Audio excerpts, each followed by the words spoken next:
The Bible tract I'm about to share with you looks to have been written in the 1930s. It is called An African Saint Translated by Minnie C. Martin, and it was published by the Women's General Foreign Missionary Council. When living at one of our oldest mission stations in Swaziland, South Africa in 1920, a little timid African girl, probably 15 years of age, came to our Sunday morning service for the very first time. At the close of the message, she stood up, raised her hand to heaven, and said, "I choose Christ." We especially noticed how clean she looked and how frail and sweet. Later we learned that her heart had been very hungry for a long time and that she had been inquiring where she could go to be a Christian. That day, she took the first step, and afterwards she faithfully attended the regular services, although her heathen home was miles away. Sometime later, we needed a little girl to take the place of one who we had in our house, and as our hearts had been drawn to little Lamasino, we asked if she would like to come and stay with us. Gladly, she and her heathen parents consented.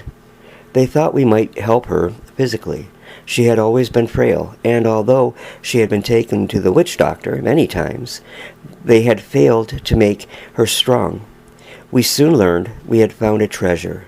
To know her was to love her, and how she did love the Lord.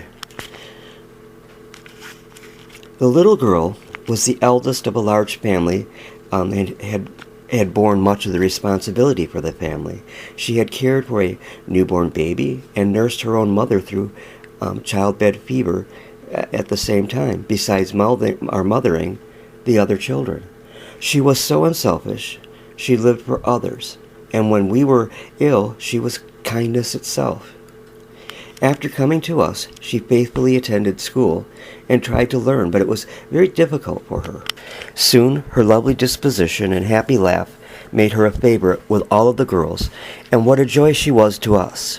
By diligent study, she learned to read, but it took about 2 years, and then she was given a Bible for her very own. There was no sleep for her that first night. She praised God all night long. And as time passed, one of our student preachers, boys, began to look her way and asked permission to woo and win her for his wife. This permission was given, and when his first letter came, she was amazed and came with such a serious look on her face and said, why should he look at me? Why does he not choose someone else who is pretty and wise? And she couldn't understand this and did not even read his letters for some time until we advised her to pray about the matter and as it might be God's will. She prayed in our home 3.5 years. Many times I had marveled as I listened to her speak to heathens as they passed about our Christ. She gave such apt illustrations of life and death and the price paid for their redemption that they might live forever. She went to a faraway outstation with her husband to labor for souls. We gave her some of the large Sunday school pictured rolls, and when she returned to see us, she asked for more, as the heathen who came to her home and were told the gospel stories loved the pictures and wanted the stories told again and again so they could better understand the message of God's word and what it taught. She had lost her heathen name and became Salome when she was baptized.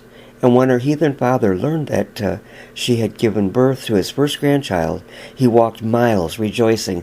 And when he saw that baby, he said, "Your God gave us this child, as we know you were never strong enough to be a mother."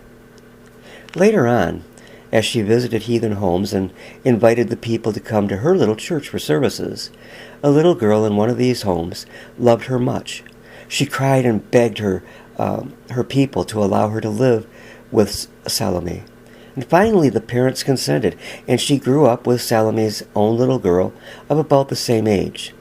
The little adopted daughter is now a fine little Christian and is taking nurses training in our Raleigh-Fitkin Memorial Hospital at Bremerdorp, one of Salome's trophies.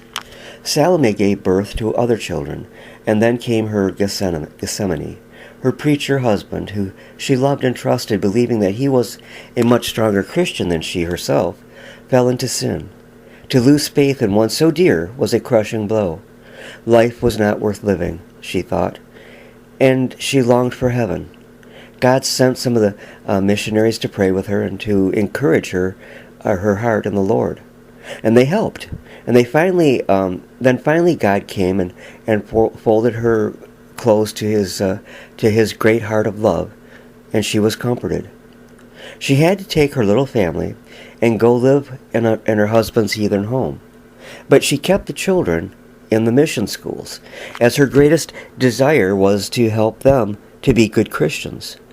And during these months, she carried a heavy burden of prayer for her backslidden husband, but she grew in grace and was a burning, shining light in the little church that she attended.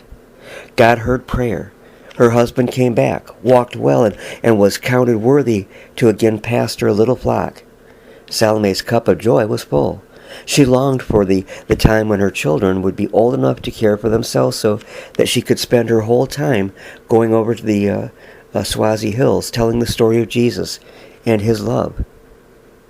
She longed to follow in the footsteps of a dear old Swazi saint, Ruth, who poured out her life this way and whom even our preachers honored. We had not seen Salome for 9 years until last January, and as we looked into that thin little face that showed marks of suffering, our tears flowed. Our heart ached as she told us that she and her husband were living down in a bad fever district trying to build up a church. They were both down with the fever again and again, and they had to part with all their children, and they could not live there. They would die. But not a word of complaint, not a murmur. They were down there for Jesus' sake and for souls. And as we said goodbye, we seemed to feel feel she was very near heaven, that lovely smile. Winter months came, and malaria is not as bad then, and her mother heart longed for one of her little girls, so her 8-year-old came, but not for long. She became ill with the fatal type Blackwater, and soon was with Jesus. The next week, Salome awoke one morning very ill, Blackwater also. She soon began to set her house in order, sent for those who loved and told that she loved, and told those with her that she was going home.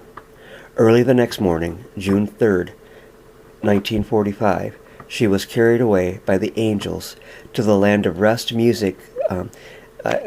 and music sweetly sounding throughout the skies, gathered with the loved in paradise. And her last request was that her husband would do his very best to help all of her children to be good Christians. We who knew her best can truly say a saint has gone home. One of our Swazi preachers, who knew her well and was married at the same time, wrote in the little Zulu paper about Salome's homegoing and said, "We are joyful because she began well and she finished well. And I desire to finish well like Salome, very, very much. And when she was tired, she lifted up Jesus.